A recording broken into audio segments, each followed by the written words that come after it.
Machiaj, trusa ta de distracție pentru a te exprima.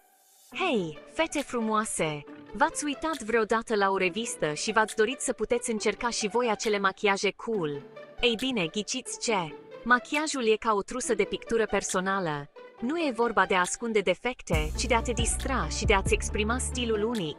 Fie că e vorba de un strop de gloss sau o linie de tuș cool, machiajul te poate face să te simți încrezătoare și gata să cucerești lumea. Gata să începem! Hai să-i dăm drumul! Ține minte, ești frumoasă așa cum ești. Machiajul e doar o modalitate distractivă de a te juca cu look-ul tău și de a-ți scoate în evidență cele mai frumoase trăsături. E vorba de a pune în valoare, nu de a ascunde. Așadar, ești gata să-ți dezlănțui artistul din tine? Să începem! Produse esențiale pentru machiaj, începătoare. Ok, deci ești gata să-ți construiești trusa de machiaj. Nu-ți face griji, nu ai nevoie de 1.000.000 de produse ca un make-up artist profesionist. Începe cu câteva produse de bază. În primul rând, fond de ten sau BB cream. Acesta uniformizează nuanța pielii. Alege o nuanță care se potrivește perfect pielii tale. Apoi, corector. Această baghetă magică ascunde imperfecțiunile și luminează zona de sub ochi. După aceea, rimelul. Vrei ochi instant mai mari și mai treji? Rimelul e cel mai bun prieten al tău. După aceea, blush. Un strop de blush pe obraj adaugă un aspect sănătos și natural. În final, balsam sau gloss de buze. Mențineți buzele hidratate și adaugă un strop de culoare. Ține minte, acestea sunt doar elementele de bază. Poți oricând adăuga mai multe produse în trusa ta pe măsură ce experimentezi și afli ce ți se potrivește cel mai bine. Nu-ți fie frică să încerci lucruri noi și să te distrezi. Ghidul tău pas cu pas pentru un machiaj fără cusur. Aplicarea machiajului nu trebuie să fie complicată. Urmează acești pași simpli pentru un look natural de zi cu zi. În primul rând, începe cu o piele curată. Spală-te pe față cu un gel de curățare delicat și hidratează-te. Apoi, fond de ten sau BB cream. Aplică un strat subțire de fond de ten sau BB cream cu degetele sau cu o pensulă, întinzându-l spre exterior pentru un finisaj uniform. După aceea, corector. Aplică puțin corector sub ochi și pe orice imperfecțiune estompându-l bine. După aceea, blush. Zâmbește și aplică blush pe obrajii, estompându-l în sus spre tâmple. Apoi rimelul. Mișcă aplicatorul de rimel de la rădăcina până la vârfurile genelor pentru un efect de alungire și volum.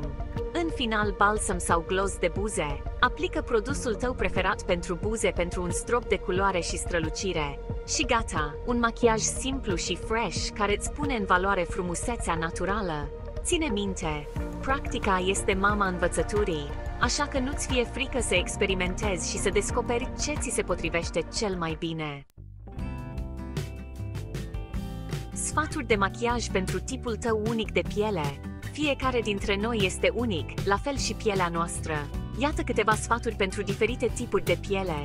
Pentru tenul gras, caută produse oil-free și matifiante. Utilizarea unei baze de machiaj înainte de fondul de ten poate ajuta la controlul luciului. Pentru tenul uscat, hidratarea este esențială. Folosește o bază de machiaj și un fond de ten hidratante. Blușurile cremoase și iluminatoarele funcționează cel mai bine pentru un finisaj dewy. Pentru tenul sensibil, alege produse fără parfum și hipoalergenice pentru a evita iritațiile. Testează întotdeauna un produs nou pe o porțiune mică de piele înainte de a-l aplica pe întreaga față. Ține minte, îngrijirea pielii este la fel de importantă ca și aplicarea machiajului. Bea multă apă, adoptă o dietă sănătoasă și demachiază-te întotdeauna înainte de culcare.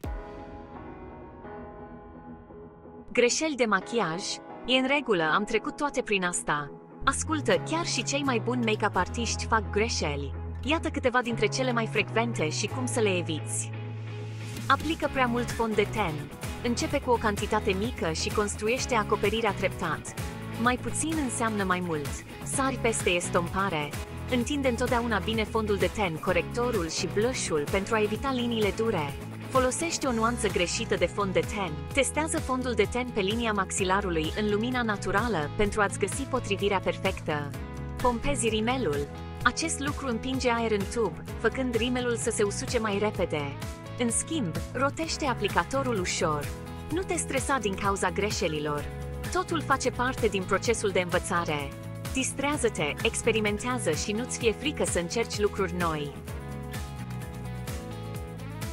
Acceptă-ți frumusețea, experimentează și distrează-te. Ține minte, machiajul se referă la exprimarea propriei persoane și la distracție. Nu-ți fie frică să experimentezi, să încerci lucruri noi și să descoperi ce ți se potrivește cel mai bine. Fie că preferi un look natural sau îți place să te joci cu culori îndrăznețe, cel mai important lucru este să te simți încrezătoare și frumoasă în propria piele. Așa că dă-i drumul, ia-ți pensulele de machiaj și dezlănțuieți artistul interior. Lumea este pânza ta.